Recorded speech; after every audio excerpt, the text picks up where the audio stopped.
డిసెంబర్లో ఆయన బలిదానం ఉంటుంది. ఆయన చనిపోయారు మన కోసం. ఈరోజు దాన్ని రాష్ట్ర ప్రభుత్వం అధికార దినంగా దాన్ని జరుపుకోవాలని చెప్పి ముఖ్యమంత్రి గారు మా దృష్టికి తీసుకొచ్చారు. దానికి కూడా వారికి సంపూర్ణ కృతజ్ఞతలు తెలియజేస్తాను.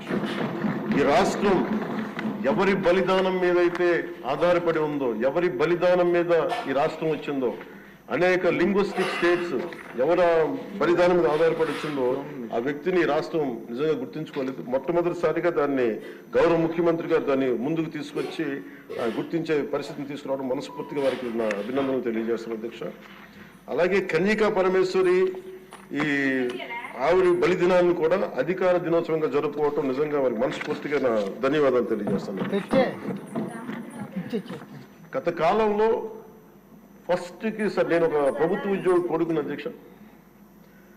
మొదటి మాకు ఏదైనా సరే నెల మొదటి రోజున ఉద్యోగాలు మనకి జీతాలు వస్తాయనేది మాకు చిన్నప్పటి నుంచి అలవాటు.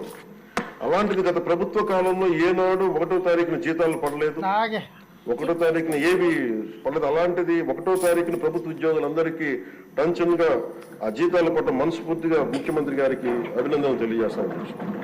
అలాగే 64 లక్షల మంది బెనిఫిషరీస్ కి లబ్ధిదారులకి 4,000 చొప్పున వారికి 1000 రూపాయలు పెంచి మరి ఇవ్వడం మనస్ఫూర్తిగా వారికి నా అభినందనలు తెలియజేస్తాను. అది కూడా అందరూ వెళ్ళి వారి చేతికి అంటే దీనికి ఏ వ్యవస్థ అవసరం ఉన్న వ్యవస్థని సమర్థవంతంగా వాడుకొని ఇంటికి క్యాష్ చేరవేయటం మనస్ఫూర్తిగా వారికి నా అభినందనలు తెలియజేస్తాను.